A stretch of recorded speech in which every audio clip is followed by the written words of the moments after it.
दोस्तों, क्या आप जानते हैं हनुमान जी की रहस्यमयी भरी कथा? अगर आपने हनुमान जी ये कथा नहीं सुनी तो एक बार जरूर सुने, सारे कष्ट और दुख सब दूर भाग जाएंगे। हनुमान जी कलयुग के सबसे लोकप्रिय देव में से एक है और पूरे भारत में पूजे जाते हैं। हनुमान जी को शक्तिशाली और कर्तव्यनिष्ठ बताया गया है। महाकाव्य रामायण में भी उनका अपने प्रभु श्री राम के प्रति सेवा और भक्ति के प्रतीक के रूप में चित्रित किया गया है। हनुमान जी को भगवान शिव का अंश माना गया है और वायुदेव उनके पिता और अंजना उनकी माता के रूप में बताई गई है। कहा जाता है अंजना एक अप्सरा थी। एक भूलवश ऋषि दुर्वासा ने उनको वानर बनने का श्राप दिया था। अंजना वानर राज गिरज की पुत्री बनी और उनका विवाह सुमेरु पर्वत के वानर राज केसरी से हुआ। इसीलिए हनुमान जी को केसरी नंदन भी कहा जाता है। हनुमान जी के जन्म की कहानी। कहा जाता है कि राजा दशरथ ने अपने पुत्रों की प्राप्ति के लिए यज्ञ का आयोजन किया और फिर यज्ञ में से एक फल निकला। उस फल को खाने से पुत्र की प्राप्ति होती। तब तीनों रानियों ने उसमें से फल खाया और बाकी बचा हुआ फल एक पक्षी छीन के ले गया। तब अंजना एक पर्वत पे टहलने निकली और पुत्र प्राप्ति की लालसा कर रही थी। तब वह पक्षी उस पर्वत पर फल फेंक के चला गया। तब वायुदेव ने उस फल को उठाकर अंजना को दे दिया और फिर शिवजी प्रकट हुए और उन्होंने अंजना को निर्देश दिया कि वह इस फल का उपभोग करे।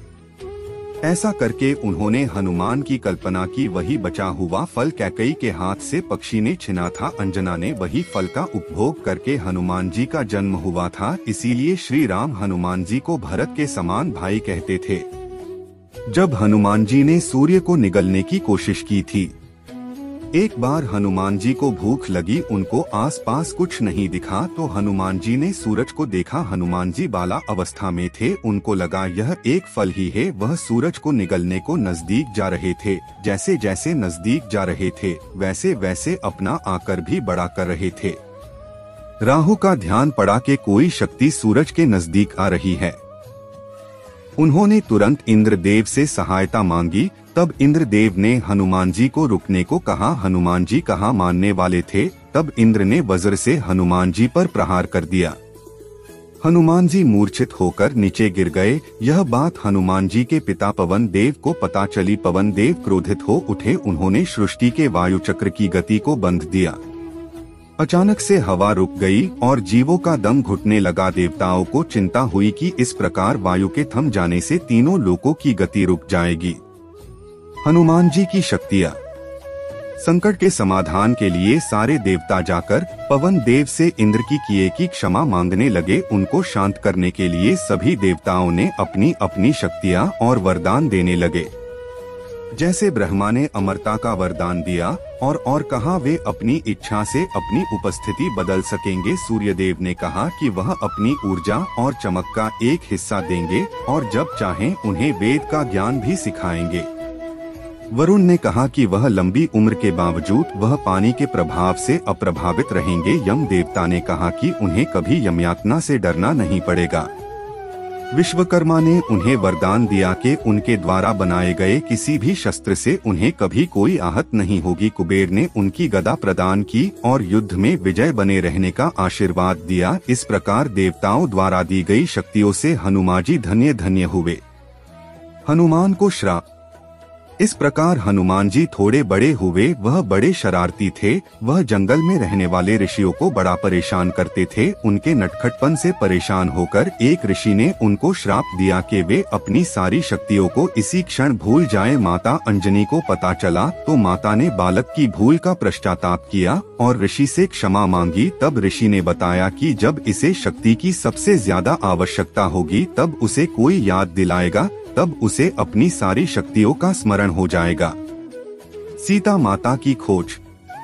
जब श्री राम अपनी पत्नी सीता और भाई लक्ष्मण के साथ वन में थे तो अपने पिता राजा दशरथ को अपनी सबसे छोटी रानी कैकेयी को दिए गए वरदान का पालन करने के लिए तब सीता का अपहरण लंका के राक्षस राजा रावण ने किया था। जरूरत के इस समय में हनुमान जी ने श्री राम और लक्ष्मण से मुलाकात की और उन्हें किष्किंधा के निर्वासित राजा सुग्रीव के पास ले गए। श्री राम की मदद से सुग्रीव ने अपने बड़े भाई बाली को मार डाला और किष्किंधा की गद्दी फिर से हासिल कर ली। इसके बदले में सुग्रीव ने श्री राम को सीता को खोजने में मदद का वचन दिया। सीता को खोजने में श्री राम की सहायता करने के लिए सुग्रीव ने भालुओं और बंदरों की फौज उठाई। जब जटायु से पता चला कि रावण ने सीता का अपहरण कर लिया है, जिसका राज्य सागर के पार था, तो सवाल उठ रहा था कि कौन सागर पार कर सकता है और सीता के समाचार और ठिकाने लेकर वापस आ सकता है। तब जाम्बावन भालुओं के राजा ने हनुमान को अपनी विभिन्न शक्तियों की याद दिलाई, जिसे वह ऋषियों के श्राप के कारण भूल गए थे। तब हनुमान जी ने सागर के पार उड़ान भरी लंका में सीता से मुलाकात की, राम की अंगूठी उन्हें दी और आश्वासन दिया कि राम अपने सैनिकों के साथ और रावण को हराने के बाद उसे वापस ले जाएंगे। श्री राम को सीता माता का पता और हाल सुनाने वापस चल दिए। 6 हनुमान जी बूटी लेने गए। श्री राम की इच्छानुसार सागर के उस पार एक सेतु बनाया गया था और राम और रावण के बीच भयंकर युद्ध हुआ था। लड़ाई के दौरान लक्ष्मण मूर्छित हो गए। लक्ष्मण के इलाज के लिए आवश्यक एक विशिष्ट जड़ी बूटी संजीवनी जड़ी बूटी लाने के लिए एक बार फिर हनुमान ने द्रोणाचल पर्वत की ओर उड़ान भरी। पहाड़ पर पहुंचने पर जब हनुमान को विशिष्ट जड़ी बूटी नहीं मिल पाई तो उन्होंने पूरा पर्वत उठा लिया और वापस राम के लिए उड़ान भरी। रास्ते में श्री राम के भाई भरत को लगा कि कोई आकाश मार्ग से विशालकाय दैत्य जा रहा है, तो उन्होंने हनुमान जी पर बाण का प्रहार किया। लेकिन जब भरत को अपनी गलती का एहसास हुआ तो उन्होंने हनुमान जी से क्षमा मांगी और तुरंत जड़ी बूटी लेकर वापस भेज दिया। जहां हनुमान जी ने लक्ष्मण का सफल इलाज करने वाले वैद्य सुशाइन को जड़ी बूटी पहुंचा दी। हनुमान जी की परीक्षा।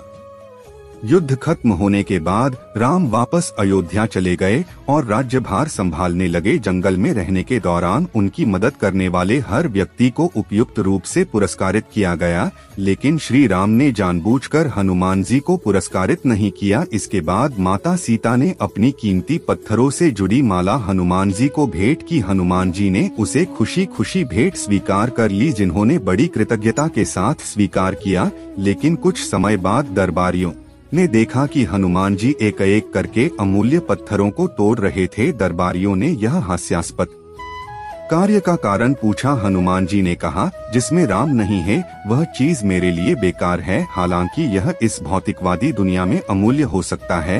उनके इस जवाब से चिढ़कर दरबारियों ने उनसे पूछा कि क्या राम उनके दिल में रहते हैं। जब उन्हें सकारात्मक रूप से जवाब मिला तो उन्होंने हनुमान को इसे साबित करने के लिए कहा। हनुमान तुरंत अपने हाथों के नाखूनों से अपनी छाती चीर कर दिखाई और वहाँ दरबारियों ने प्रभु श्री राम, माता सीता और अन्य भाइयों के साथ अपने दिल में बैठे दिखाया। दरबारी इस कार्य को देखकर हैरान रह गए।